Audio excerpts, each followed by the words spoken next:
Lumabas ka sa pinagtataguan mo! Tayo ang magtutos! Hindi ako natatakot sa iyo! Huwag mong hintayin na ilantad ko ang buong pagkatao mo! Tigilan mo ang babaeng ito! Sinasabi ko sa iyo, hindi mo gugustuhin ang gagawin ko sa iyo! Maririnig sa buong kabahayan ang pag-iyak ng isang babae hanggang inalo ito ng ina.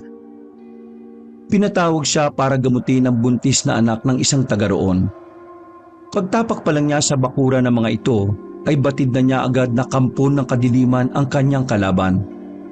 Maya-maya pa, nilapitan na niya ang babaeng namimilipit sa sakit ng tiyan. May dugong umaagos sa maselang bahagi ng katawan nito. Binigyan niya agad ito ng karampatang lunas. Naramdaman pa niya ang pag-alis ng nilalang na yon. Nakahinga naman siya na maluwag. Tinyak niya na munang maayos na ang lagay ng buntis bago umuwi sa kanilang bahay. Ano? Kumusta ang lagay ni Nenita? Maayos na ang lagay niya. Tumigil na ang pagdurugo niya. Iniwan kong natutulog. Ilang gabi na palang balisa dahil inaaswang. Kung hindi pa dinugo hindi pa malalaman ng mga magulang ang nangyayari. Sinabihan ko si Susan na magsunog ng gulong tuwing hapon. Kung may bestida ka kong itim o kahit tela, basta itim, balutin ka ko yung tiyan ng anak niya. Sino kaya ang umaaswang sa batang yon? Nakilala mo ba? Tinanong ko kung sino pa ang nakakasalamuhan ng anak nila. Sabi ni Susan, yung balai lang daw niya. Dumalaw kasi sa kanila noong isang araw. Nagdala daw ng mga gulay sa kanila. Hindi ba taga kabilang baryo ang balai niyang yon? Ay, ewan ko ba? Iba ang kutob ko. Binanggit pa lang ang pangalan ng balai niyang yun eh. Tingin mo siya ang umaswang kay Nenita? Maaari. Tsaka yung asawa ni Nenita kanina, hindi makatingin sa akin ng diretsyo eh. Iba ang kutob ko sa lalaking yon. Ang sinisilihan tuwing nasa malapit ako. Kung tama nga ang hinala mo, tsak na mag-iingat na sila sa mga kilos nila. Baka hindi rin alam ni Nenita kung ano ang pagkatao ng asawa niya. Malamang nga. Sabi kasi ni Susan noon nagkakilala lang sa sayawan sa kabilang barangay ang anak at yung lalaki. Tapos ilang buwan lang buntis na yung anak. Aba, ibang klase na nga kasi ang mga kabataan ngayon Hindi tulad noon. Oo nang binibilang bago sagutin ng babae ang lalaki. Talagang kinikilatis mabuti ang pagkatao. Yun katitigan lang at makasintahan. Ay nako, iba na nga talaga mga kabataan ngayon. Lagi ngang sinasabi ni Susan na puno naman daw ng pangaral ang batang yon. Pero parang hindi daw ipinapasok sa utak. Mabuti ngang mababait ang mga magulang niya. Sa kabila nun nakakaawa pa rin naman. Naiiling na lang pareho ang mag-asawa sa kanilang pinag-uusapan. Si Aling Leonie ay inayos na lang muna ang mga ginamit sa panggagamot. Samantalang si Mang Domeng naman ay kinuha ang kanyang itak at buntot pagi. Parehong namana yun sa kanyang ama na isa ring albularyo sa baryo nila. Si Aling Leonie ay laking lola. Maagang naulila sa mga magulang. Ang mga ito'y biktima ng aswang. Ang pagiging albularyo nito ay minana rin lang sa kanyang lola at may natural din na abilidad sa panggagamot. Pareho na silang nasa mahigit 30 ng magkakilala. Noong mga panahon na yon, pareho na nilang tanggap na hindi sila magkakaroon ng sariling pamilya. Pero ang tadhana na rin ang may gusto na mag-cruise sa mga landas nila na nauwi sa pag-iibigan. Kanina pa ang bisita natin sa labas. Haharapin ko muna ha. Ang pamilyar sa akin yung masangsang na amoy niya. Hindi ko lang matandaan kung saan ko yan naamoy. Tayo talaga ang pakay niya Dito ka lang ha. Kaya ko na siyang haraping mag-isa. Nakatingin lang si Manang Leonie sa asawa hanggang makalabas ito ng kanilang bahay. Ipinagpatuloy na lang niya ang kanyang ginagawang pag-aayos sa mga halamang gamot na nasa botelya at garapon.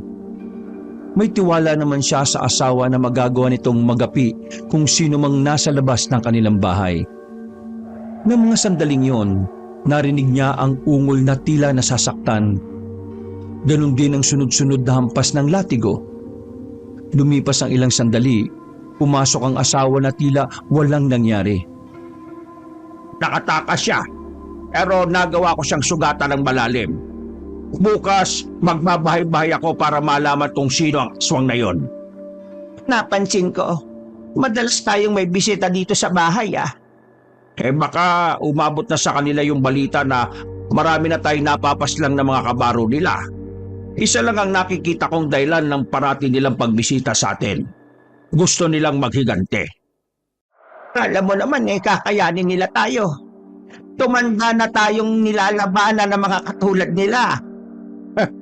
Puso ang iba sa kanila Kaya mag-iingat pa rin tayo. Ay, mabuti pa. Tara nang magpahinga. May lakad nga pala kami ni paring Ipes sa kabilang baryo. Humingi kasi ng tulong yung isa niyang pamangkin doon. Pwede bang ikaw na lang ang umalam kung sino yung aswang na pumunta sa atin ngayon? Sige. Kung ang bahala sa kanya kung sino man siya. Gusto mo bang sumama pa ako sa iyo sa kabilang baryo?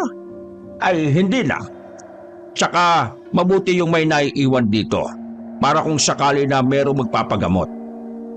Gusto sanang tumutol ni Leonie sa asawa pero naisip niyang tama naman ito. Nasanay na kasi siyang laging kasama ang kabiyak sa lahat ng lakad nito. Kinabukasan, maagang naghanda ng almusal si Leonie.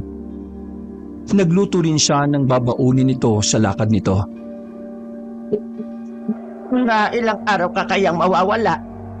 Pinakamatagal na siguro, mga 5 araw. Mag-ingat kayo ni Ipe sa pupuntahan niyo Ikaw din, mag-ingat ka rin dito. Huwag ka magpapagabi sa labas. Huwag mo akong alalahanin. Ayos lang ako dito. Ikaw ang inaalala ko. Hindi mo kasi kabisadong lugar na pupuntahan niyo huwag ka mag-alala. Taga doon si Ipe. Kilala niya mga tao ron. Nang dumating si Ipe, umalis na rin ang mga ito. Si Leonie naman, inabala na lang ang sarili sa mga gawaing bahay. Bago magtanghalian, may dumating na mag-ina para magpagamot. Akala niya wala nang darating para magpagamot pero nung nagluluto na siya ng tanghalian, dumating si Aling Susan para sunduin siya.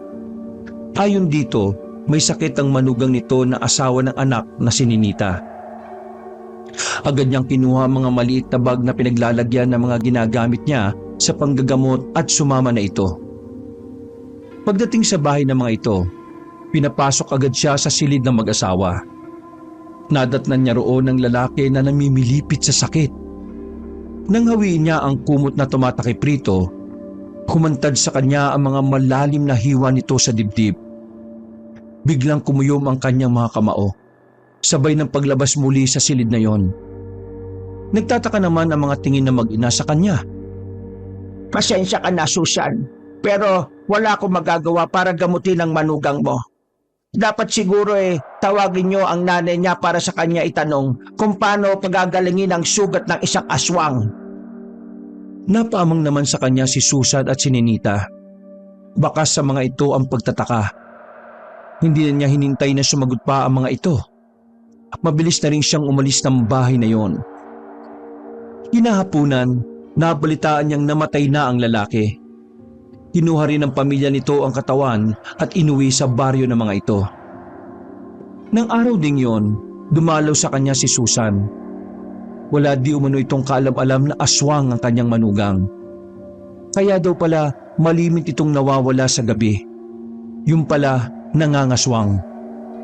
Dagdag pa nito, nagdadalawang isip na rin ng anak nitong ipagpatuloy pa ang pagbubuntis. Pinayuhan naman niya ang babae sa dapat nitong gawin. Walang kasalanan ng bata. Hindi tama na madamay siya dahil sa aswang ang kanyang ama. Kahit may dugong aswang pa ang nananalaytay sa kanyang mga ugat. Tamang paggabay lang ang kailangan niya para lumaki siya ng mabuting bata. Nang umalis na si Susan, napaisip naman siya bigla kung tama ba yung mga sinabi niya rito. Meron kasing pagdududa sa kanya kung talaga nga bang hindi magiging perwisyo ang batang nasa sinapupunan ni Ninita balang araw. Nakibit balikat na lang siya. Saka na lang niya po problemahin kapag dumating na ang araw na yon. Samantala, nakarating na ang dalawa sa bahay ng pamangkin ni Ipe. Sinalubong agad sila nito na nagmano pa sa kanila. Salamat po at nakarating kayo ng matiwasay sa baryo namin. Salamat din po, Mang Domeng. Sumama kayo kay Chong. Hindi ko maaaring tanggihan ang lahat ng humihingi ng tulong sa akin. Ano pa ang problema na hindi masabi-sabi ni Ipi sa akin? Gusto daw niyang sa'yo mismo manggaling eh. Sa loob na lang po ng bahay ko sasabihin. Pumasok na po tayo sa loob. Baka po may makakita sa inyo rito eh. Mahirap na. Baka makarating pa sa mga yon. Nang pumunta pa lang sila sa baryo na yon, napansin na ni Domeng ang kakaibang bigat ng paligid na kanilang dinadaanan. Para bang may mabigat na puwersa na hindi nakikita ang nararamdaman niya. Makailang beses din silang may nakasalubong na itim na ibon. Para sa kanya, isa yung babala. Noon niya napagtanto, hindi basta-basta ang madadatnan niya sa baryong pupuntahan. Pagkapasok sa loob ng bahay, kapansin-pansin ang mga nakaharang na tabla sa bawat bintana. Tila ba iniiwasan nila ang pagpasok ng mabangis na hayop na galing sa labas. Nagkalat rin ang iba't ibang pangontra laban sa aswang. May isang grupo po kasi ng mga tao ang dumayo dito sa amin. Nung una, namimigay lang sila ng mga pagkain sa mga bahay-bahay, maging mga gamot para sa mga may sakit. Tingin ko, hinuhuli lang nila ang loob ng mga taga rito. Hanggang isang araw, nawawala na po yung ibang mga bata dito sa aming lugar. Para silang mga bula na bigla na lang naglaho. Naisip niyo na baka mga aswang yung dumudukot sa mga bata? Wala na po akong ibang naiisip eh. Yung iba, hindi naniniwala sa amin ni tatay. Gumagawa lang daw kami ng kwento. Kahit nga ang kapitan namin eh, gusto na nilang palisin sa pwesto dahil sa pakikialam daw di umano nito. Ano kayo nang gusto mong gawin ko? Hindi kaya mapag-initan din ako, lalo't wala pa tayong ebidensya. Nabanggit po kasi kayong mag-asawa ni Chong kay tatay na magaling daw na mga albularyo. Hindi lang daw kayo magaling na manggagamot, pati daw ang pumuksa ng mga aswang. Tulungan niyo naman po ang mga kababaryo ko. Sige, tutulungan ko kayo. Poobserbahan ko muna mga kilos nila. Ba sila naglalagi? Sa isang kubo po, malapit sa may palayan. 20 minutos po ang lakaran papunta doon. Pupuntahan at kukumprontahin ko kagad sila. Ngayon pa lang po eh, labis na ako nagpapasalamat. Kami po ng buong pamilya ko. Pinagandaan naman sila ng asawa ni Jopet ng makakain. Nakilala rin ni Domeng ang mga magulang nito at mga kapatid. Mga ilang kaanak na kapitbahay lang nila. Sinabi rin ng mga ito ang kanilang mga pangamba. Habang kumakain, marami pang tinanong si Domeng kay Jopet. Ilan sa mga yon, nakumpirma na mga aswang nga ang mga dayo na nasa baryo na yon. Tama ang ginawa nyo na paglalagay ng mga pangontra sa loob ng bahay nyo. Malaking tulong din yan, lalo't puro mga bata ang naririto. Sinabi lang po yan ni tatay na sinabi naman sa kanya ni Chong. Ay, oo nga po. Bakit nga hindi niyo po kasama ang asawa niyo? Kailangan din kasi siya sa baryo namin. Minsan kasi may biglaan na lang na may sumusulpot sa bahay para magpagamot. Kaya hindi ko na siya isinama. May anak po ba kayo? Wala kaming naging anak. Siguro dahil pareho na kaming may edad nung magsama kami. Ayos din naman, masaya naman ang aming pagsasama kahit hindi na kami biniyayaan ng supling. Bihira lang po akong makakilala ng parehong mag-asawang albularyo eh. Ay teka, maiba nga pala ako. Pwede mo ba akong samahan sa palayan kung saan naroon ang mga sinasabi mong mga aswang? Oo, sasamahan ko po kayo. Mamaya na po ba? Turo mo lang sa akin kung nasaan sila at pwede mo na akong iwan. Sigurado po kayo? Oo naman. Ayokong madamay ka kung sakaling may gawin silang marahas na hakbang. Baka po kailangan nyo rin ng tulong. Hihintayin ko na lang po kayo. Wag na, iho. Kaya ko na to. Sanay na ako sa mga ganitong sitwasyon. Hindi naman na nakapagsalita si Jopet. Nakaramdam din ito ng kaba ng mga sandaling yun. Maya-maya, bago kumalat ang dilim sa paligid, lumakad na sila pagkatapos magbilin sa mga naiwan sa bahay. Malamig ang simoy ng hangin at walang maririnig na kahit anong huni ng kuliglig sa paligid. Ang paligid din ng kanilang dinaraanan ay puro talahiban. Sa isang daan din na hindi talaga pinupuntahan ng mga tao sila dumaan. Kaya panay ang hawi nila sa matataas na damo. May ilang minuto pa ang ginugol nila sa paglalakad bago narating ang isang palayan. Hinawi nila ang mga talahib sa kanilang harapan. Sumambad sa kanila ang isang kubo sa gitna ng parang. Madilim ang loob nun. Tila walang indikasyon na may nakatira. Natitiyak mo bang nandyan pa sila? Para kasing walang nakatira eh. Oho, natitya ko po. Yan nga po yung isa namin sa pinagtataka eh. Wala man lang silang sulo o gaserang ginagamit. Ni minsan din, wala kaming nakikitang usok sa kubo nila na nagluluto. Kaya nagtataka kami kung paano sila kumakain eh. At saan sila nagluluto. Hindi ako makapaniwala na dahil sa kuryosidad nagawa mong maniktik sa kanila. Delikado ang ginagawa mo, ha? Malakas ang pakiramdam ng mga yan. Kayong akala mo naisahan mo sila ikaw pala ang naisahan nila. Ganun na nga po. Masyado lang po kaming nahihiwagaan sa kanila eh. Matatanda na po mga magulang ko at may pamilya din ako. Ayoko pong mapahamak sila kung may magagawa rin lang ako. Ang mabuti pa umuwi ka na sa inyo. Ako nang bahala rito. Sige po. Hintay ko na lang po kayo. Hindi naman po ako mangingialam sa inyo eh. Hindi mo ako naiintindihan.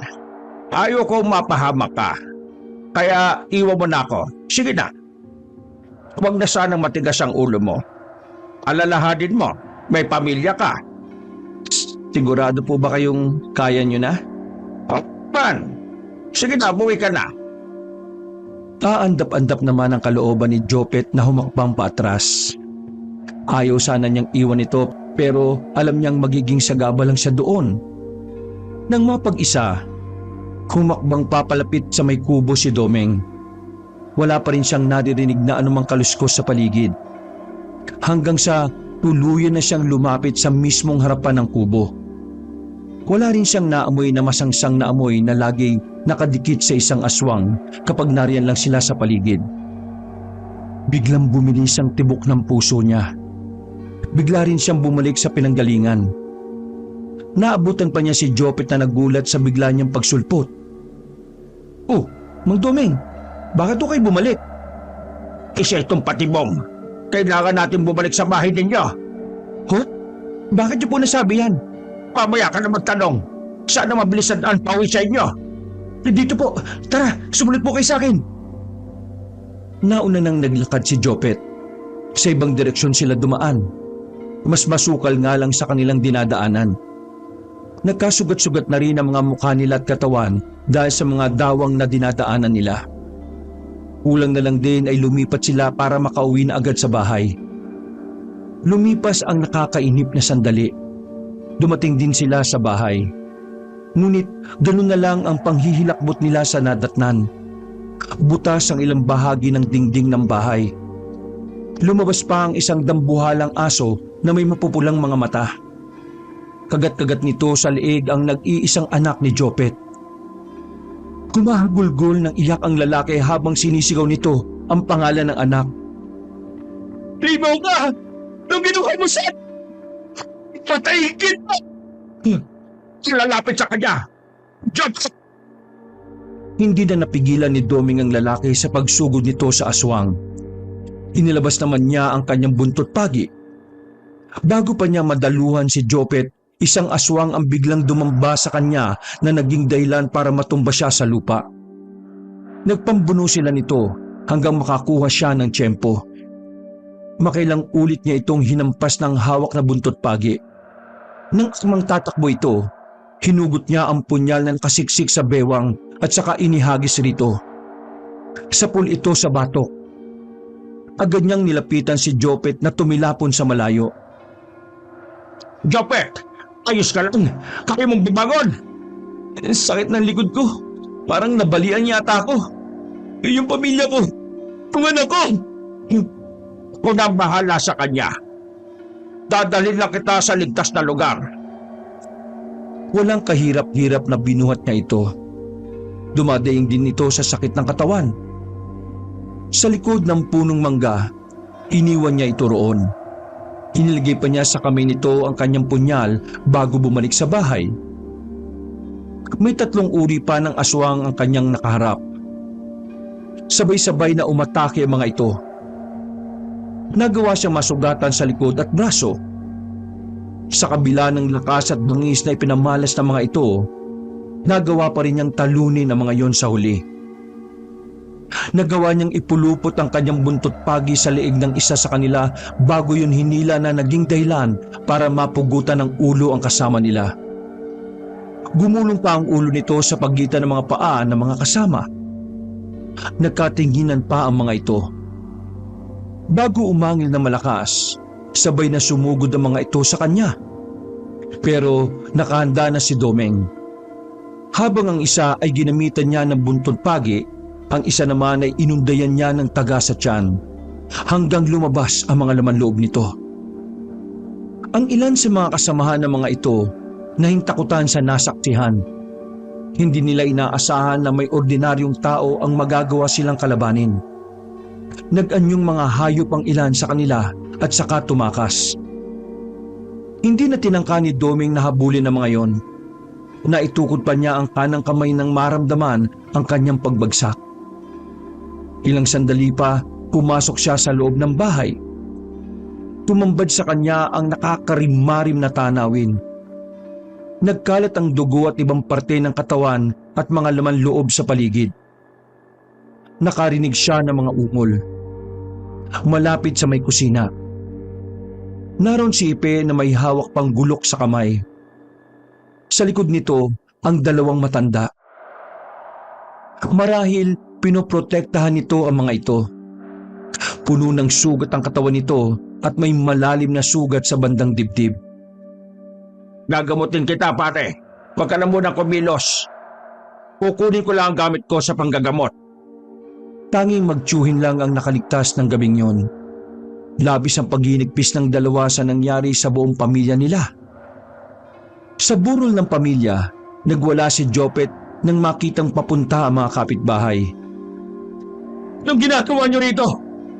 Nung humihingi ng tulong ang pamilya ko, hindi ba na kayo lumabas ng bahay niyo? Hindi niyo man lang sila nagawang sinuluhan. Tapos ngayon pupunta kayo para makiramay? Umalis kayo! Hindi ko kailangan ng pakikiramay niyo! Umalis na kayo! Tungo ang mga ulo ng mga kapitbahay ng ilan pa sa kanila ay mga kamag-anakan ng mga nasawi. Narinig naman nila ang pagsalakay ng mga aswang sa bahay nila. Pero walang may lakas ng loob na lumabas para tulungan ng mga ito. Lahat sila takot na takot. Kulang na lang takpan nila ang mga tenga para hindi marinig ang pagmamakaawa ng pamilya. Lalo na ng pagpalahaw ng mga bata. Walang nagawa ang mga ito kundi tumalikod na lang. Bumalik na lang sila sa kani-kanilang bahay. Nang araw na yon, inilibing ang mag-anak na kinabibilangan ng mga magulang ni Jopet at ng mag-ina niya. Mga nakababatang kapatid ng edad ng bunso ay 10 taong gulang. Alam kong masakit ang nangyari. Pero wala na tayong magagawa kundi tanggapin ang naging kapalaran nila. Hindi ko man lang sila naprotektahan. Lalo na ang mag-ina ko.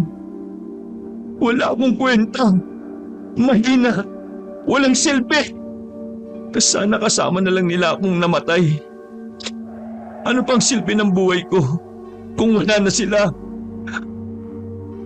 Huwag mong sisihin ang sarili mo. Hindi mo kagustuhan ang nangyari sa kanila. Magpakatatag ka higit ngayon. May dahilan kung bakit ka nakaligtas ng gabing yon.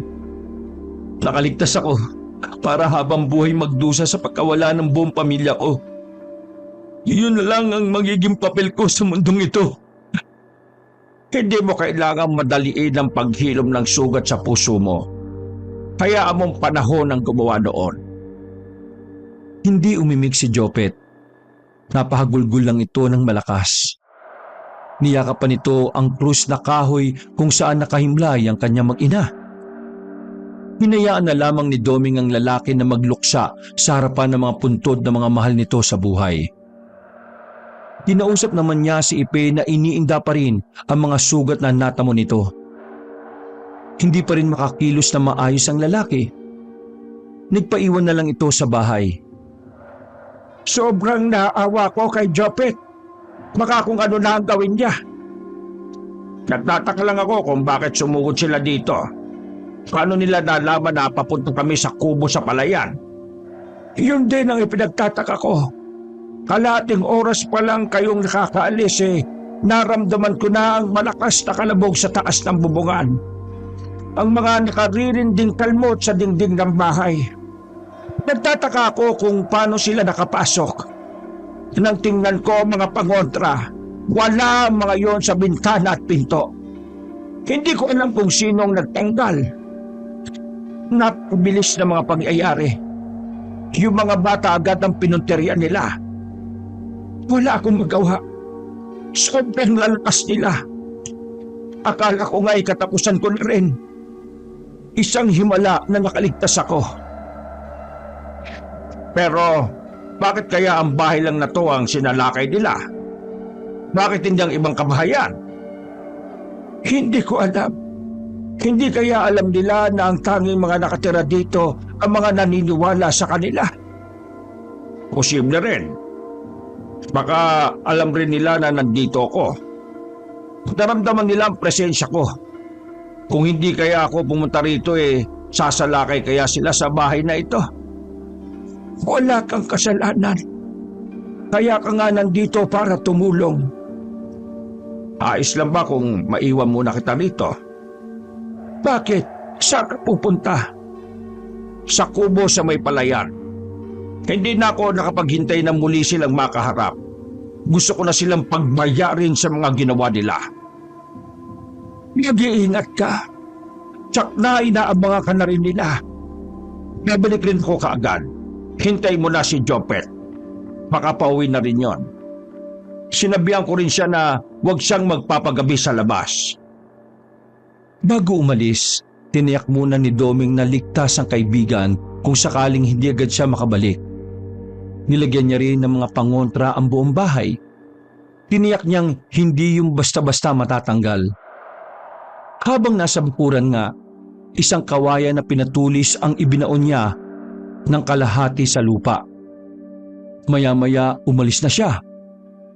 Habang patungo sa kubo sa may palayan, nakaramdam na siya ng kakaibang atmosfera sa paligid. Nang marating ang kubo, isang magandang babae ang nadatnan niyang nagsisiga. Kung ekspresyon ng mukha nito habang nakatingin. Nang sumulyap siya sa bintana ng kubo, isang babae naman ang sumungaw doon. Kagyat din itong umalis doon. Maya-maya may 3 lalaki ang pumanaog sa may kubo. Hindi makatingin ang mga ito ng diretso sa kanya. Napansin din niya na may mga sugat ang mga ito sa katawan. May bahid pa ng dugo ang telang nakabalot sa braso nito. Binibigyan ko lang kayo hanggang ngayong araw para lisanin ang baryo na to. Walang kapatawaran ang ginawa ng mga kasama nyo sa pamilyang yon. Hindi ko idadamay ang iba sa inyo. Maliban sa iyo na may sugat, magtutuos tayo ngayon. Kahit wala na ang mga kasama nyo, maniningil pa rin ako sa iyo. Kitang-kita ni Doming ang takot sa mga mata ng mga ito. Nabigla rin siya nang humarang ang matandang babae kanina. Naglulumuhod ito habang nagmamakaawa na lubayan niya ang anak nito. Nangako ang mga ito na lalayo na sa lugar na yon at hindi na magpapakita pa. Matagal na tinitigan ni Doming ang matandang babae. Bigla din siyang naguluhan sa dapat niyang gawin. Samantalang kanina, buo ang loob sa gagawin sa mga sumalakay na aswang kagabi. Bago umuwi, hinintay muna ni Doming na makalayo ang mga aswang na yon. Napag-alaman niya, ang pamilya na lang na yun ang natira. Ang iba ay napas lang na niya kagabi. Aminado ang mga ito na plano nila na pamugaran ang baryo na yon at gawing pagkain ng mga taga roon. Nga lang, nasira yun nang hindi nila makuha ang loob ng pamilya ni Jopet. Ipinatawag pa nga siya na siyang dahilan kung bakit naggitngit sa galit ang mga ito. Pagdating pa lang daw niya sa lugar, may mga mata nang kasunod sa bawat galaw niya. Naisip niya, sana hindi niya pagsisihan balang araw ang ginawang desisyon na hayaan ng makaalis sa mga ito. Pag-uwi ng bahay, wala pa rin doon si Jopet. Nag-aalala na nga ako sa batang iyon. Kaya kahit kirot pa ang sugat ko nagtanong-tanong na ako sa mga kapitbahay kung nakita ba nila. Simula ng araw kanina, hindi pa nila ito nakikita. Babalikan ko na lang siya sa sementeryo. Baka naroon pa siya. Teka, ayan na yata si Jopet. Paglingon ni Doming sa may daan, pasuray-suray na naglalakad si Jopet. Sinalubong na niya ito. Saan ka ba nanggaling ha? Saan ka naginom? Di ba sabi ko umuwi ka na? Wala kang pakialam. Nandito ka ba? Umuwi ka na sa inyo. Total naman wala rin silbi ang pagpunta mo rito. Namatay pa rin ang buong pamilya ko. Jopet, huwag mong pagsalitaan ng ganyan si Doming. Siya ang nagligtas sa atin, makakalimutin mo. Bakit kasi hindi niya nagawang iligtas ang pamilya ko Kung may gusto sa nangyari, tanggapin mo na lang ng maluwag sa dibdib mo ang nangyari. Hindi. Palibasa kasi hindi kayo nawalan Hindi niyo alam ang nararamdaman ko. Kaya ikaw, bumalik ka na sa parang pinanggalingan mo. Tapos na ang mission mo. Wala ka nang gagawin pa dito. Hindi ako aalis hanggat hindi nagiging maayos ang lahat. Maayos? Wala na nga ayos kasi wala na ang pamilya ko Hindi mo mga ako? Pilit mawala ni Jopet sa pagkakahawak ni Doming. Pasuray-suray itong naglakad hanggang makapasok sa silid nito. Humingi naman ng dispensa ang mga tingin ni Ipe sa kanya. Unang humihingi ng dispensa sa ginawa ng pamangking ko sa iyo. Hindi niya alam ang mga binitiwan niyang salita. Masyado lang siyang nasaktan sa nangyari. Naiintindihan ko naman siya. Mula ngayon, wala namang gugulo sa baryong ito. Umalis na ang mga natitirang aswang. Ibig mong sabihin, hindi mo sila tinapos? Hindi. Nangako naman silang aalis at hindi na babalik sa baryo na ito. Tsaka, yung mga aswang na napatay ko nung gabing yon, sila ang pumatay sa buong pamilya ni Jopet. Kaya kahit papaano naipagiganti ko na ang pagkamatay nila. Mas mabuti sana kung tinapos mo na sila. Salot ang mga yon. Hindi ka nakakatiyak kung totoo ang sinasabi nila na lalayo na. Sana lang huwag mong pagsisihan balang araw na pinakawalan mo lang sila ng ganon. Iniisip ko rin yan. Bahala na kung balang araw ay pagbayaran ko ang desisyon kong iyon. Bukas ng umaga, babalik na ako sa baryo natin. Sasama ka na ba sa pagbalik? Hindi na muna siguro. Walang kasama si Jopet dito.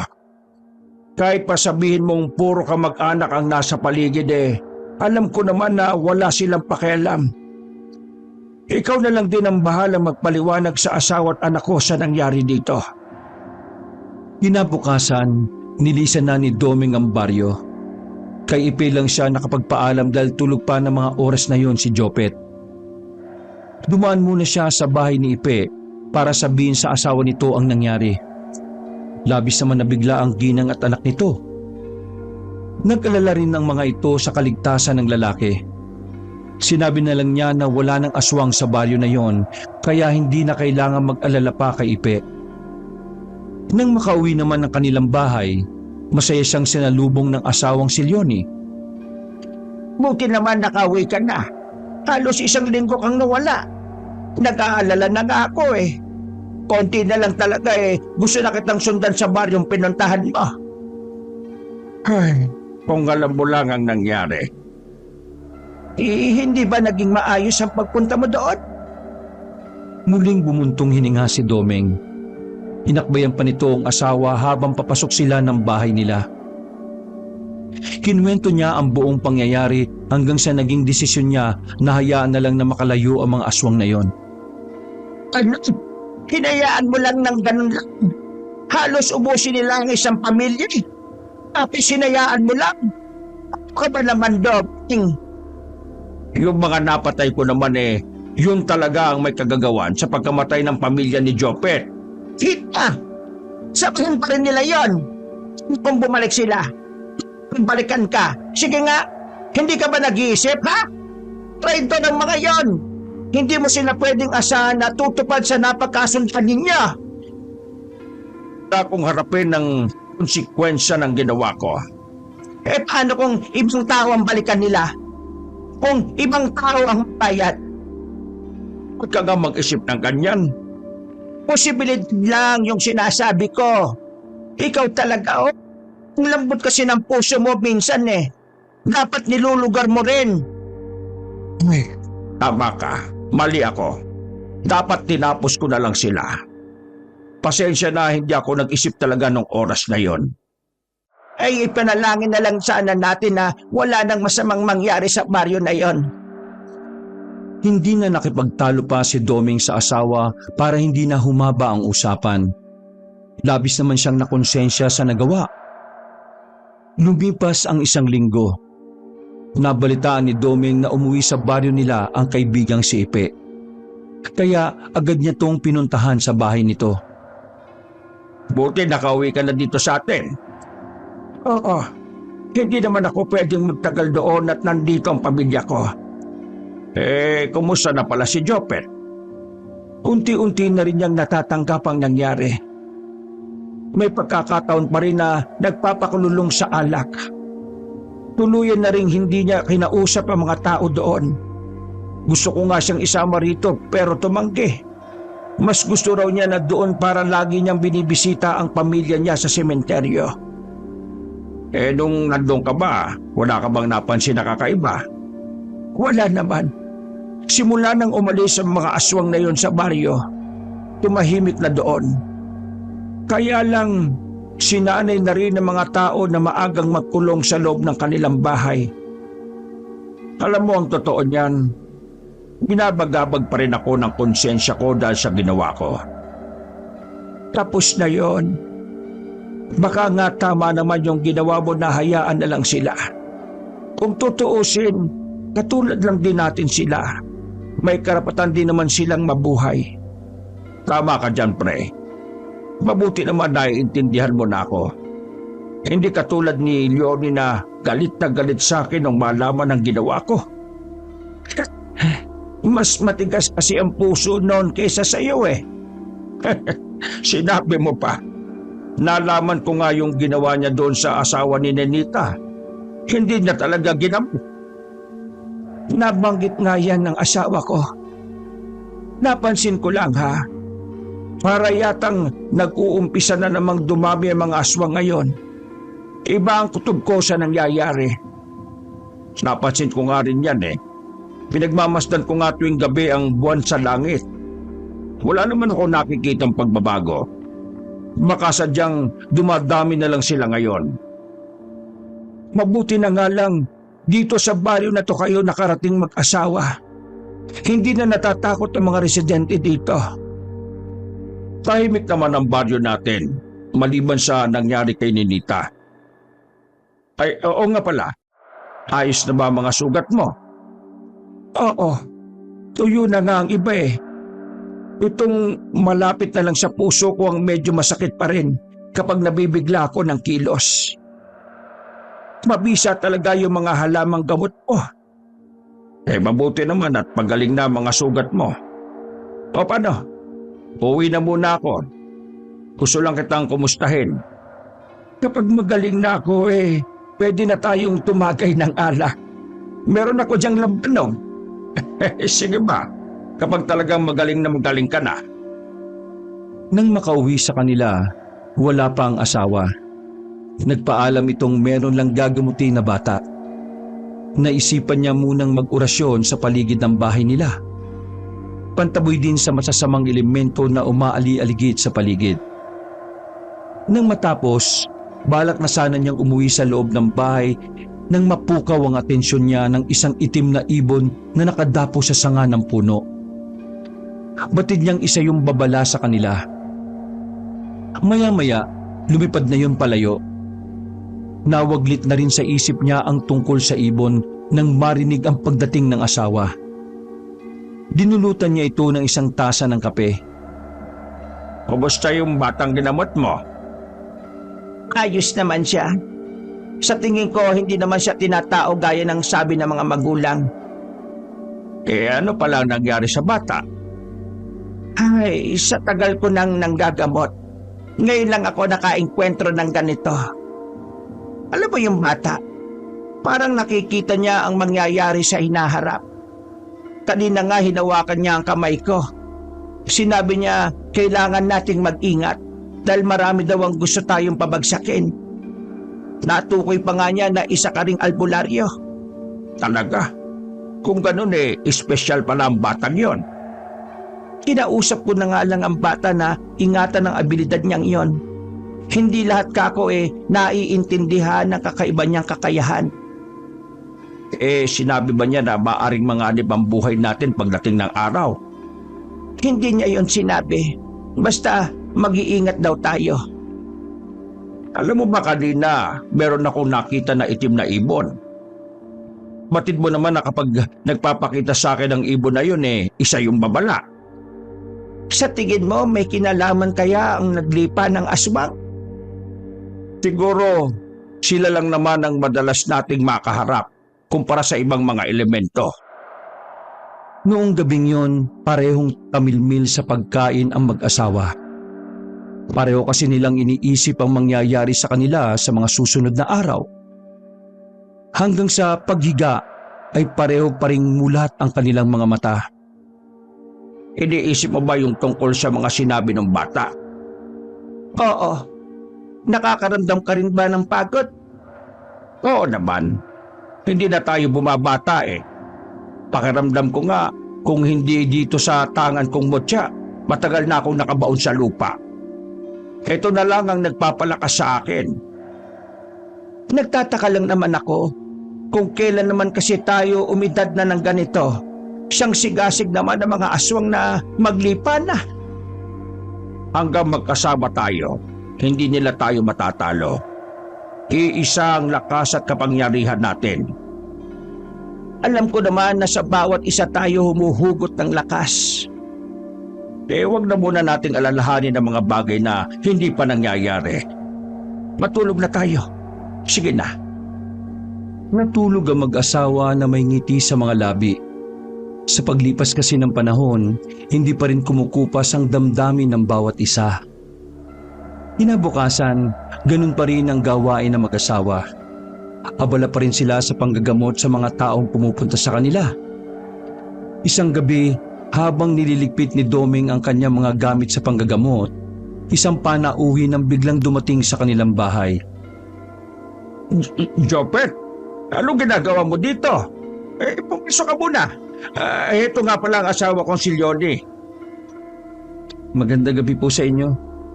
Pasensya na po kung gabi na ako nakapunta. Kailan ka pa dito sa baryo namin? Kahapon lang po. Nagdadalawang isip po ako na pumunta dito Hindi po kasi maganda yung mga nasabi ko noon. Pasensya na po Lasing lang ako noon. Ay, huwag mo nang pakaisipin ang bagay na yon. Naintindihan ko naman ang kalagayan mo noon Kaya nga po pumunta muna ako kina Chong Pakiramdam ko kasi kung nandun ako sa amin, lalo kong nanununod sa sobrang kalungkutan. Tama yung naging desisyon mo, iho. Huwag kang magpalunod sa sobrang kalungkutan. Walang buting na idudulot yan sa'yo. Tipid lang nang umiti si Jopet.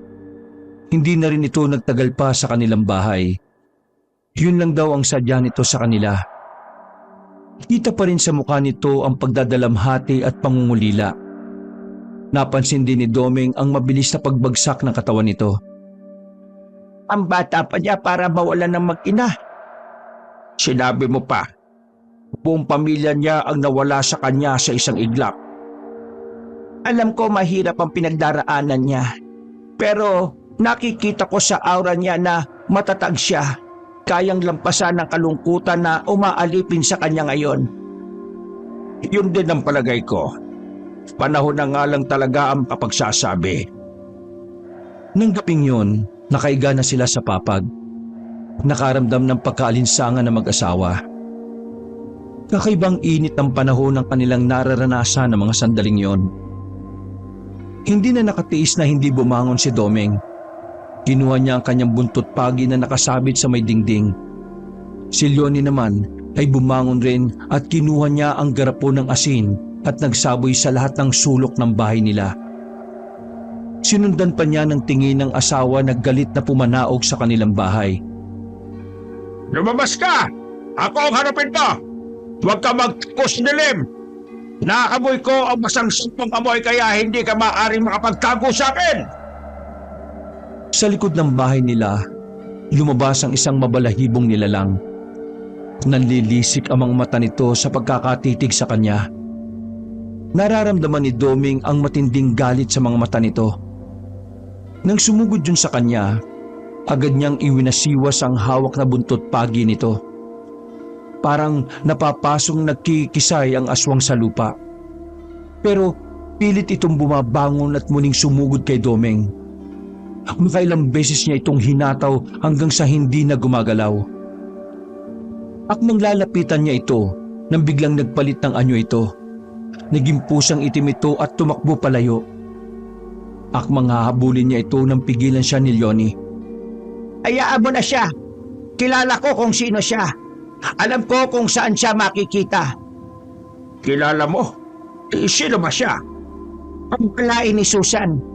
Nandito siya para gumante. Ipaubaya mo na siya sa akin. Ko na ang bahala. Kinabukasan din, pinuntahan ni Leonie ang balai ni Susan na sa kabilang baryo nakatira. Malayo pa lang sa kubo nito, naamoy na niya ang nabubulok na amoy sa loob ng bahay nito.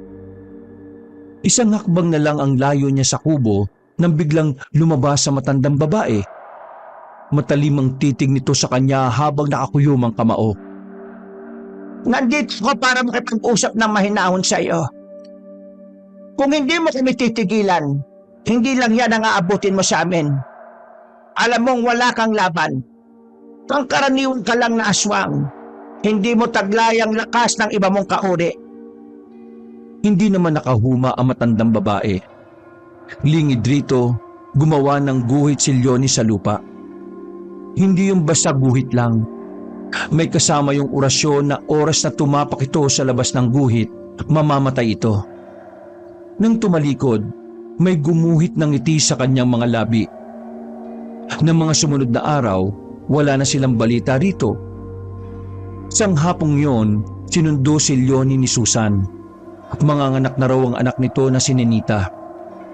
Maliban kasi sa pagiging albularya, may alam din sa pagpapaanak si Leonie. Walang kumadrona sa kanilang lugar. Kaya naman tuwing may manganganak, siya na rin ang ipinatatawag. Kinuha lang niya ang mga gamit at sumama na siya kay Susan. Pagdating sa bahay, namimilipit na sa sakit ang babae. Naliligo na rin ito sa pawis. Maganda kayo ng mainit na tubig. Ihanda niyo rin ang iba pang kakailanganin sa panganganak ni Ninita. Hindi maganda ito. Hindi pa naman niya kabuwanan. Sumunod naman si Susan sa sinabi niya. Pinalabas na rin ito ang ibang nasa silid ng babae. Pinahiran niya ng langis ang tiyan nito. Pero nagulat siya nang biglang maglabasan ng mga malalaking ugat sa tiyan nito. Umaalon-alon rin yon.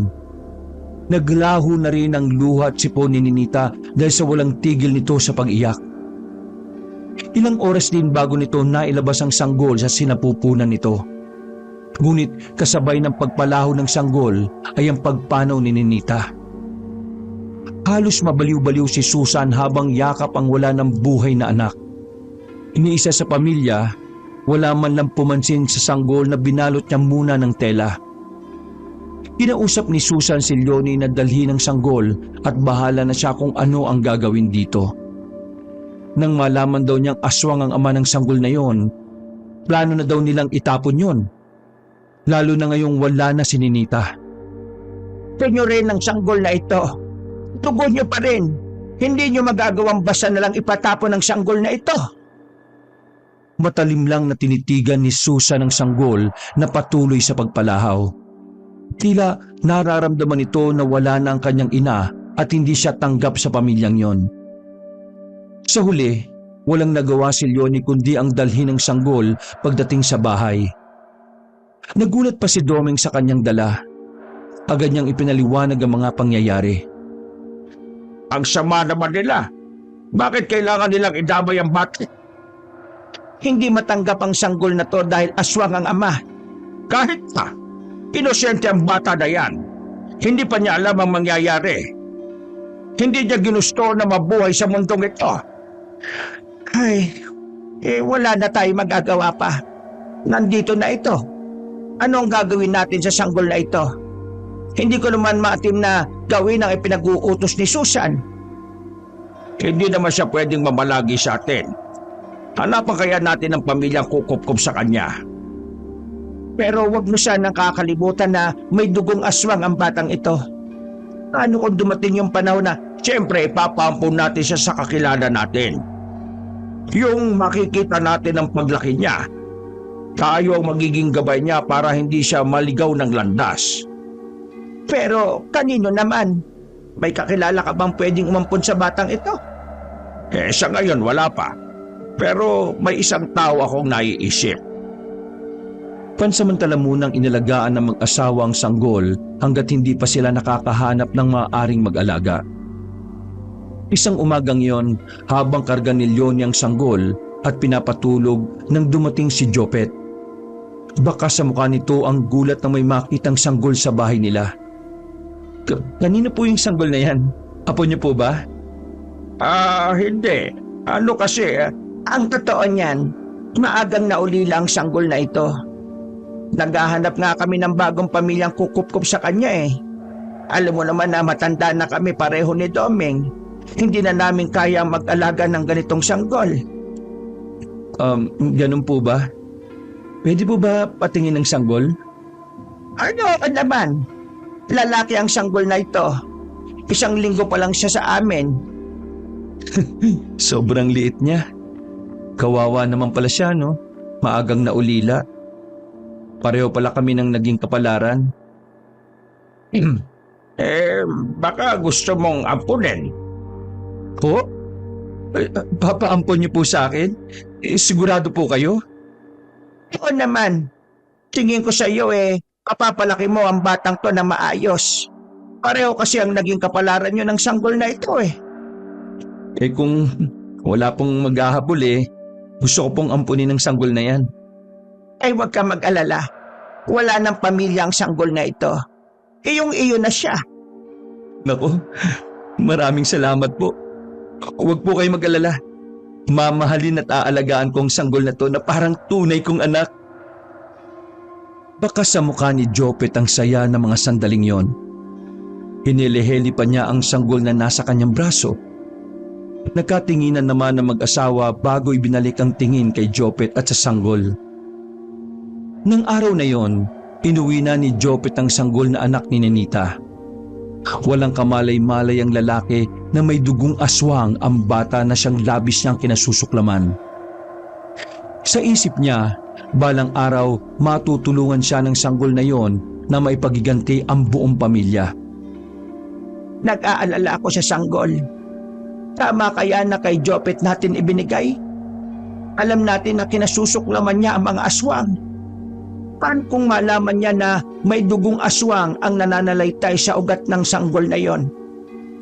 Wala ka nang magagawa pa. Nasa kanya na ang bata. Isa pa, naniniwala ko na magiging mabuti siyang ama rito. Tanging siya lang ang naiisip ko na pwede nating pagbigyan ng sanggol na yon. Sana lang tama ang naging desisyon natin. Sana lang din huwag magbago ang isip ni Susan na bawiin ang apo. Sa tingin ko hindi na. Balita ko balak nang umuwi ng probinsyang mag-anak para daw makapagbagong buhay sila. Gusto na raw nilang kalimutan ang malagim na pangyayari sa kanila sa baryong ito. Maganda na rin siguro yon. Pero ano pa kaya ang magiging kapalaran ng sanggol na yon? Wag na muna nating isipin ang bagay na yan. Ang mahalaga, nasolusyonan na natin ang problema kung kanino ipapaampon ng sanggol. Minsan, bala kong dalawin ng sanggol para makamusta man lang. Habang nag-uusap nga ang mag-asawa, ay biglang dumating naman si Ipe. May dala itong mga gulay na sariling pananim nito. Pasensya na kung ngayon lang ako nakadalaw ha. Inasikaso ko muna kasi itong mga pananim ko. Napabayaan ko na eh. Eto, dinalhan ko kayo. Ay, salamat sa mga ito. Kumusta na mga sugat mo? Galing na. Hindi na kumikirot. Peklat na lang ang naiwan. Magkape na muna kayo, Ipe. Ay, salamat naman yun eh. Paano? Maiwan ko na muna kayo. May gagawin lang ako sa may kusina. Ay, ano nga pala ang balita sa baryong pinuntahan natin? Itong isang araw nga dumalaw dyan yung pinsan kong taga roon. Ang sabi, payapa naman daw ang lugar nila kumpara dati na kung sino-sino ang damadayo. Palibasa kasi nga, liblib na at malayo sa kabiasnan. Mabuti naman kung ganon. Minsan, sumasagi pa rin sa alaala ko ang nangyari sa lugar na yun eh. Labis nga ang pasasalamat nila sa iyo. Kaya huwag mo nang dalhin sa dibdib mo yung nangyari na hindi mo natulungan ng pamilya ni Jopet. Ay, oo nga pala, maiba ko.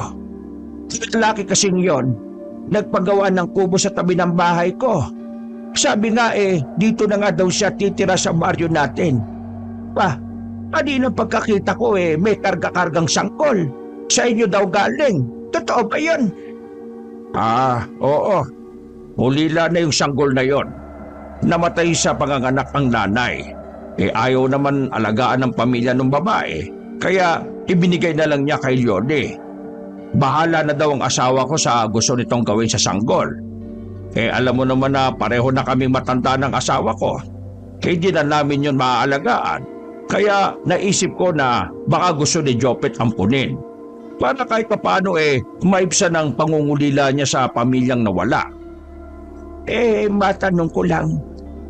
Iisa lang kasi ang napabalita rito sa atin na namatay sa panganganak. Huwag mong sabihin na anak ni Ninita ang sanggol na yon. Ganun na nga. Pero hindi namin yung sinabi kay Jopet. Tingin kasi namin makakabuti na wala siyang alam. Total, palis na rin ang buong pamilya ni Susan sa baryo natin Teka lang. Lalo akong naguluhan Di ba may kumalat dati na aswang ang asawa ni Ninita kaya nga namatay yon? Di umano na huling nangangaswang? Walang katotohanan ang balitang yon. Katunayan nagamot pa ni Leone yung lalaki. Hindi na nga lang naagapan pa. Ay, ganun pa. O sige, naniniwala na ako sa'yo. Si Leone naman pala ang gumamot sa lalaking yun Chismis lang pala ang balitang yun.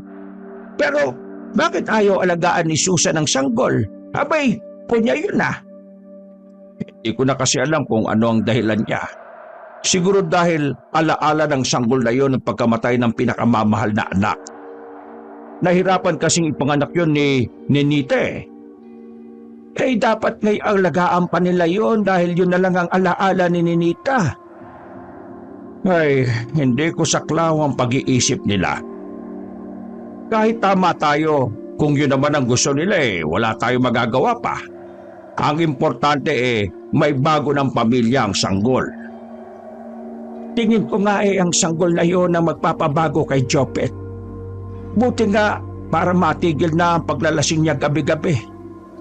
Ay nako, pati kami kasi nabubulabog ng ingay niya. Kaya nga pinayagan ko nang magtayo ng kubo sa tabi namin. Huwag ka mag-alala. Ngayong may anak na siya, hindi na yun makakaisip uminom. Katawa-tawa lang naman si Ipe sa kanya. Hindi na rin nagtagal ang lalaki sa kanilang bahay. Maya-maya, nagpaalam na rin ito. Dadaanan pa daw kasi nito ang asawa at anak sa bahay ng kapatid nito.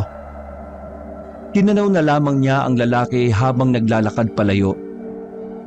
Magdadapit hapon pa lamang ng mga oras na yon, si Leonie naman ang tumabi sa kanya.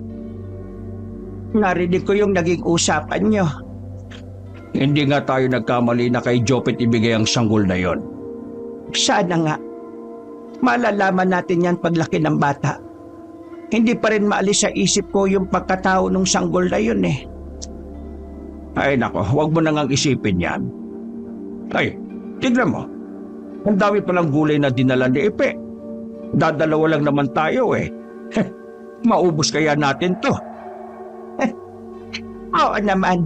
Kailangan natin ubusin. Aba, ang mahal ng gulay ngayon. Buti nga may nagbibigay sa atin. Hindi na tayo bibili pa. Sa bagay nga, totoo naman. Biyernes nga pala ngayon. Maiwan muna kita dito, ha? Tumango lang si Leonie sa asawa. Tuwing Biyernes talaga, pumupunta si Doming sa isang tahimik na lugar. Doon siya nag-uurasyon para sa kanyang mutya.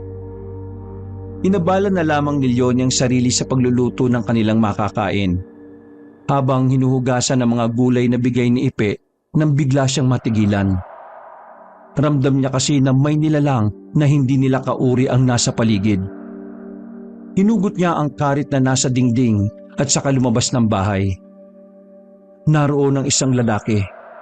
Kahit normal ang anyo nito, batid ni Leonie ang tunay nitong pagkatao. Mali ka yata ng bahay na pinuntahan. Walang buntis dito. Hindi naman buntis ang sadya ko eh. Nasaan ang sanggol? Ang anak ni Ninita. Ha? Bakit mo hinahanap dito? Walang sanggol sa bahay na ito. Wag mo kong paglalangan, babae. Alam kong ikaw ang kumuha sa sanggol na yon, kaya ibigay mo na sa akin. Pa nakakaintindi. Talagang sanggol sa bahay na ito. Talagang ayaw mong sabihin, ha? Sige! Nawala. Ang bilis naman niyang kumilos. Ako bang hinahanap mo? Napunta sa likuran ko. Iwan mo ka! Hindi. Sabi mo muna sa akin kung nasaan ang sanggol. Hindi ko nga alam. Lalong humigpit ang hawak ng lalaki sa liig ni Leonie. Iniangat pa siya nito. Nabitiwan na niya ang hawak na karit. Ramdam niya na konti na lang ay mauubusan na siya ng hininga. Mula kung saan may humagis na punyal rito pero mabilis nito yung nahuli. Oo, nandito na ang asawa mo. Bilis naman niya. Kawal mo ang asawa ka! Eh di pakawalan. Napasigaw naman si Doming na makita kung paano nito inihagis ang asawa. Tumama ang katawan nito sa dingding ng kanilang bahay. Napuno naman ng galit ang dibdib ni Doming.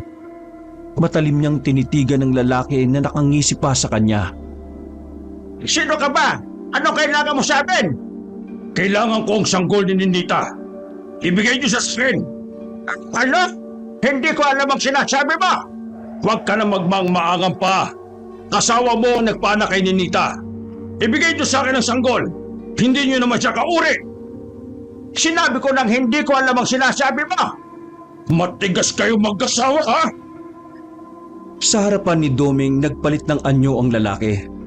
Sa kauna-unahang pagkakataon sa buhay niya, nakaramdam siya ng takot.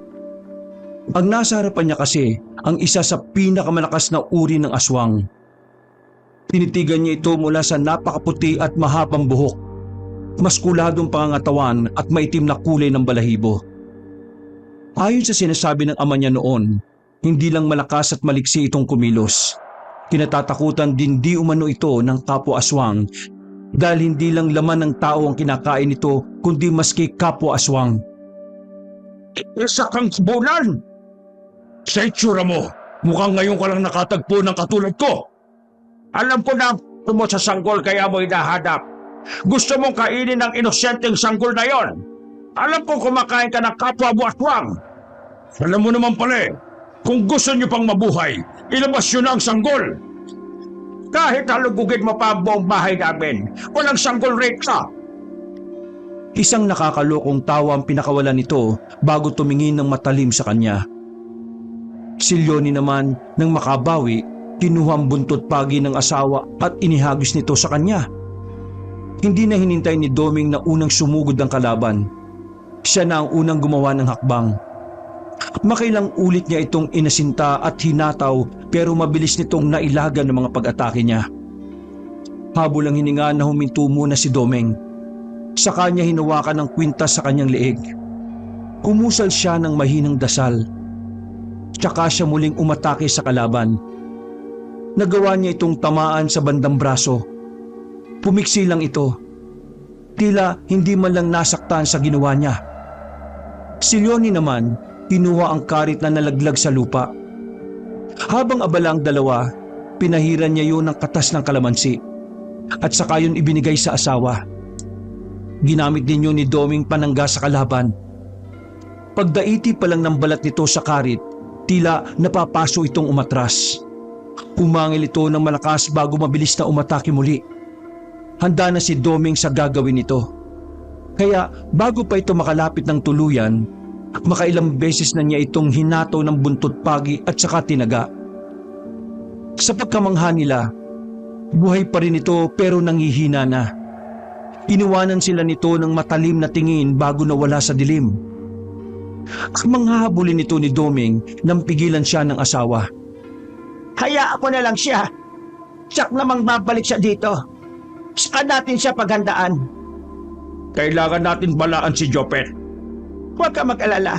Hindi niya malalaman na ang sanggol na hinahanap niya ay na kay Jopet. Bago ko ipaubaya sa kanyang sanggol, isang orasyon ang ginawa ko para hindi ito maamoy ng mga kabaro niya. Mawawalan lang ng bisa yon kapag namatay na ako. Tama kaya ang hinala ko na gusto niyang kainin ang sanggol ni Ninita? Ayon sa kwento ni Ama noon, ang mga gabunan ay kumakain ng kapwa nila aswang. Masarap din di umano sa kanila ang sanggol na anak ng isang aswang. Maakaring tama ka ng hinala. Sa susunod na pagbabalik niya, kailangang handa na tayo. Tsak na mas malakas siya at mabilis pa sa susunod. Nang gabing yon, hindi na nakatulog ang mag-asawa. Hinintay na lang nila ang pagbubukang liwayway. Agad nilang pinuntahan ng kubo ni Jopet. Naabutan nila itong kalong sanggol at malaki ang pagkakangiti. Oh, ang aga po ng pagdalaw niyo ah. Ano mo bang sa atin? Wala naman. Gusto lang namin kumustahin ang bata. Naku, huwag po kayo mag-alala. Maayos ko po siyang naaalagaan. Mabuti naman kung ganon. Mukhang lumaki na nga siya ngayon ah. Ang lakas pong dumedi. Ganun po yata kapag lalaki. Ganun din kasi yung anak ko noong sanggol pa. May ibibigay nga pala ako sa sanggol na pulseras na gawa sa beads. Poprotektaan siya nito kahit ano man ang mangyari. Ay, salamat po, Aling Leonie. Paano? Aalis na kami. Yun lang naman ang sadya namin. Inatid pa sila ng tanaw ni Jopet habang palayo. Iba ang kutob niya sa pagpunta ng mag-asawa sa kubo niya. Pero binaliwala na lang niya ang nararamdaman. Nang umiyak ang sanggol, natuon na rito ang atensyon niya. Pagdating naman ng mag-asawa sa bahay nila, nanguha ng mga kawayan na gagawing pangbakod sa paligid ng bahay nila si Doming. Maghapon silang abalang mag-asawa sa mga gawaing nakatoka sa kanila. Pinagandaan nila ang pagbabalik ng nakatunggali nila. Malakas ang pakiramdam nila na babalik yon mamayang gabi. Naisip ko, pangkaraniwan lang ang ama ng sanggol na yon. Nasa mababang uri ng antas ang pagkaaswang. Kaya natitiyak kong walang dugong gabunan ng sanggol na yon. Gusto lang niya talagang gawing hapunan ng sanggol. Sa totoo lang, mas gusto kong lumayo ka na lang. Ako na lang ang haharap sa halimaw na yon. Hindi kita iiwan kahit anong mangyari. Magkasama tayo sa hirap at ginhawa. Dapat lang naharapin natin na magkasama ang aswang na yon. Ikaw lang kasi ang inaalala ko. Ayaw kong mapahama ka. Huwag mong maliitin ang kakayahan ko. Nakikita mo ba ang nasa loob ng garapon na ito? Yan ba yung buhok ng aswang na yon? Oo. Habang sinasakal niya ako, nagawa kong kumuha ng hibla ng buhok niya. Gagamit natin ito. Ang talino talaga ng asawa ko. Nang gabing yon, sabay pang bumangon ng mag-asawa na makarinig sila ng mga pag-alulong ng mga aso mula sa malayo. Siya na kaya yon? Hindi ko alam. Titingnan ko lang, dito ka muna. Sumilip sa may bintana si Domeng. Wala naman siyang nakita na kahit ano, pero nakakarinig siya ng mga kaluskos. Lumabas na siya ng bahay nila. Sinalubong siya ng malamig na simoy ng hangin. Sinuyod niya ang buong paligid habang nakikiramdam. Sa pagharap niya sa kanyang pinanggalingan, sinalubong siya ng malakas na bigwas ng nilalang na nakatunggali. Bumalandra siya sa lupa pero agad din siyang nakabangon. Magbabayad ka sa ginawa mo. Gagawin ko kayong pagkain ng kasama mo. Hindi ba magagawa yan? Hindi ba kami matatalo? Ha! Mayabang na tao. Tingnan natin. Muling nagtagisan ng dalawa ng lakas at bilis. Kahit may edad na si Mang Domeng, nagawa pa rin niyang makipagsabayan ng bilis sa kalaban. Makailang ulit din siyang tumilapon. Sobrang tigas din ang balat ng kalaban. Ayaw tumalab ng kanyang punyal na gamit niya. Sandaling pumikit si Domeng at umusal ng isang dasal. Kausap niya ang tanga na mutya. Nakaramdam siya ng kakaibang lakas ng katawan. Para bang may nakakapaso sa loob nun. Hindi na niya hinintay na muling makasugod ang kalaban. Sunod-sunod na atake ang ginawa niya rito. Anong nangyayari sa akin? Ang galaw. Sawa mo. Sawa mo may gawa nito, ano? Saan siya? Sabi ko sa'yo, hindi mo kami kaya. Kung mamalitin ang kakayahan ng asawa ko. Mukha lang siyang mahina pero tuso yun. Alisin niyo ang mahikang bumabalot sa akin. Inutusan kita, lalaki. Di mo ako alipin, kaya wala kang karapatan na utusan ako. Kapag nakawala ako rito, tatapusin ko na kayo. Hindi na mangyayari yon. Dahil ngayon pa lang, tatapusin na kita. Nanlaki naman ng mga mata nito sa pagkakatitig sa kanya. Sa ilang sandali, naaninag ni Domeng ang takot sa mga mata nito. Pilit din itong kumakawala pero kahit anong gawin nito, nagmistulang estatwang bato ito na nakatayo lang. Kinuha ni Domeng ang punyal, ibinaon nito yon sa mismong dibdib kung nasaan ang puso nito. Dinukot niya yung gamit ang kamay. Kulay itim yon na may malalaking ugat. Mabilis din ang pagpintig nun. Hinayaan lang ni Domeng na mahulog yun sa lupa at sa kanya inapakan hanggang madurog. Hinihingal na napasandal na lang sa pader ng bahay si Domeng. Ramdam niya ang panginginig ng mga tuhod ng mga sandaling yon. Domeng, ayos ka lang. Oo naman. Medyo napagod lang ako. Malakas talaga siya sa lahat ng nakalaban ko. Hay, natapos na rin sa wakas. Wala namang gugulo pa sa atin. Tinulungan na siya ni Leonie na makapasok sa loob ng bahay. Ramdam pa rin niya kasi ang panghihina ng katawan. Mukhang maraming enerhiya ang nawala sa kanya. Isang linggo rin na hindi naglalabas sa mag-asawa. Sa loob ng mga nagdaang araw, hindi lang sila isang beses pinuntahan ng isang aswang. Katulad ng nauna, hinahanap din ng mga ito ang sanggol ni Ninita. Ano kaya ang meron sa sanggol na yon? Anong espesyal sa kanya? Hindi ko alam. Pero yung isa, napaamin ko bago malagutan ang hininga. Kailangan daw nilang sanggol dahil yun daw ang susunod na pinuno ng lahat ng mga aswang. Ha? Anong ibig sabihin nun? Parang naalala ko sa kwento ni Ama. Kada isang taon daw, merong isisilang na espesyal na sanggol na may kakaibang lakas at kapangyarihan. Kahit daw ang pinakamalakas na aswang na nabubuhay sa mundo, hindi ito magagawang talunin. Iyon marahil ang dahilan kung bakit hinahanap ng gabunan na yon ang sanggol. Nais niya itong patayin para hindi matupad ang propesiya. Pero ano naman nilang nalaman na yun na nga ang sanggol na yon? Ay, hindi ko rin alam. Baka may kakayahan talaga silang malaman ang bagay na yon. Kailangan natin puntahan si Jopet. Babawiin natin sa kanya ang bata. Ngunit pagdating nila sa kubo ni Jopet, wala na doon ang lalaki at ang sanggol. Sinabi ng tiyuhin nilang si Ipe na kahit dito hindi nagpaalam ang lalaki kung saan nagpunta. Pinuntahan nila ang baryo kung saan nakatira si Jopet. Ayon sa mga nakatira doon, matagal lang hindi nagagawi roon ng lalaki simula nang lumipat sa bahay ng tiyuhin. Nanlulumong umuwi na lang ng bahay ang mag-asawa. Saan natin sila hahanapin? Wala na akong maisip na lugar na pwede nilang puntahan. Maliban na lang kung lalayo sila at magbabagong buhay sa ibang lugar. Ano ba kasi ang nasa isip ng lalaking yon? Kaya nga sa kanya ko ibinigay ang sanggol dahil akala ko dito lang sa baryo natin siya titira. Hindi ko akalain na itatakas niya ang bata. Marahil mabuti na rin yon. Kahit papano hindi manganganib ang buhay nila rito. Hindi pa rin sang-ayon si Leonie sa sinabi ng asawa. Hindi niya matanggap na maiisahan sila ni Jopet. Hindi lumilipas ang isang linggo na walang bumibisita sa kanilang bahay. Katulad ng araw na yon, may araw pa lang naroon na naman ang mga aswang na naghahanap sa sanggol. Oh, napaaga naman yata ang punta ninyo. Hindi ba dapat mamayang gabi pa kayo?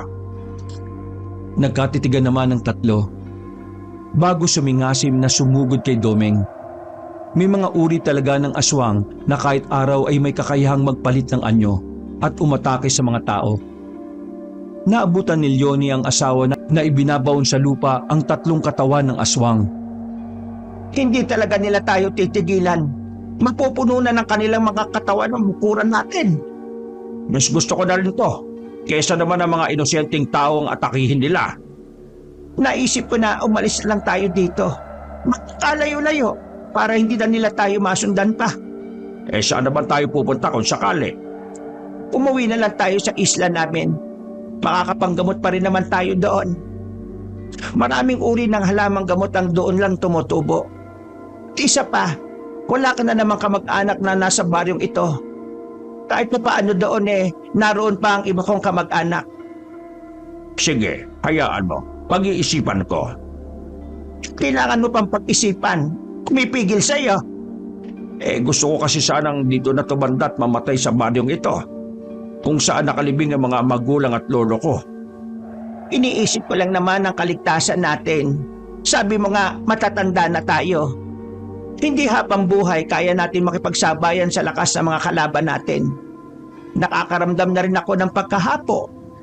Ang gusto ko lang naman manggamot ng mga may sakit. Hindi ang lumaban sa mga kampo ng dilim. Sige, naiintindihan ko naman. Bigyan mo lang ako ng panahon para mapag-isipan ang sinasabi mo. Hindi na sumagot si Leonie sa asawa. Tumalikod na lang siya at pumasok sa loob ng bahay. Laman ni Domeng na may tampo ang asawa. Hindi naman niya ito masisisi dahil may punto naman ito. Naisipan na lang niyang puntahan ng kaibigan na si Ipe at sinabi rito ang gustong mangyari ng asawa. Hindi ko alam na may ganyan palang nangyayari sa bahay niyo. Sana ay nagsabi kayo para makahingi man lang tayo ng tulong sa mga kababaryo natin. Ayoko naman na may madamay na ibang tao.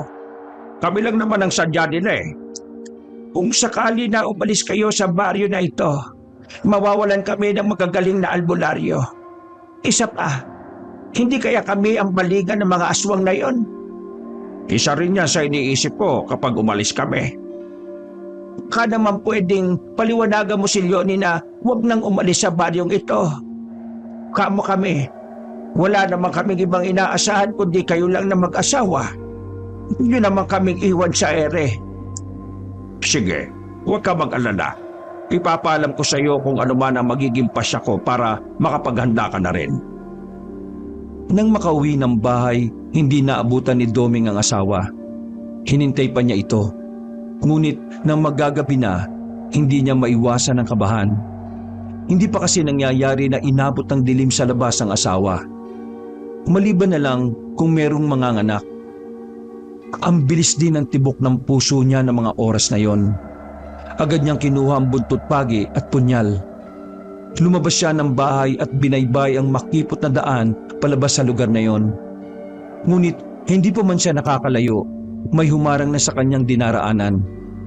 Nakayuko ito kaya hindi niya makita ang mukha. Sa di kalayuan, narinig niya ang sigaw ng asawa. Akmang tatakbo siya sa direksyon kung saan niya narinig ang sigaw ni Leonie nang may biglang humarang. Nang mag-angat ito ng mukha, puno ng balahibo ang mukha nito at namumula-mula ang mga mata. Sinasabi ko na nga ba eh, ayaw niyo talaga kaming tigilan ha? Si Doming na ang unang umatake rito. Mabilis naman niya itong napatumba. Saka siya nagmamadali na pinuntahan ng asawa. Halos madurog ang puso niya nang makita itong pinagtutulungan ng 3 pangkaraniwang aswang. Pagkakita sa kanya, nagpalit ng anyo ang mga ito bilang mga hayop at saka nagkanya-kanyang pulasan sa iba't ibang direksyon. Leonie, gising! Oo, ayos lang ako. Buti dumating ka. Ano ba kasi ginagawa mo dito? Sinundan na kita dahil nag-aalala ko na wala ka pa sa atin. Nanguha lang ako ng mga halamang gamot. Bigla na lang silang sumulpot. Hindi nga nila tayo titigilan. Tama ka siguro na kailangan na nating lumayo sa lugar na ito. Hindi tayo aalis dito. Makasama natin silang lalabanan hanggang sa sila na mismo ang sumuko. Ha? Sigurado ka? Pero ang akala ko Buo na ang pasya ko. Hindi tayo aalis sa lugar na ito. Hindi natin iiwanan ng mga taong umaasa sa atin. Naluluhan na lang na niyakap ni Doming ang asawa. Nagpatuloy ang buhay ng mag-asawa.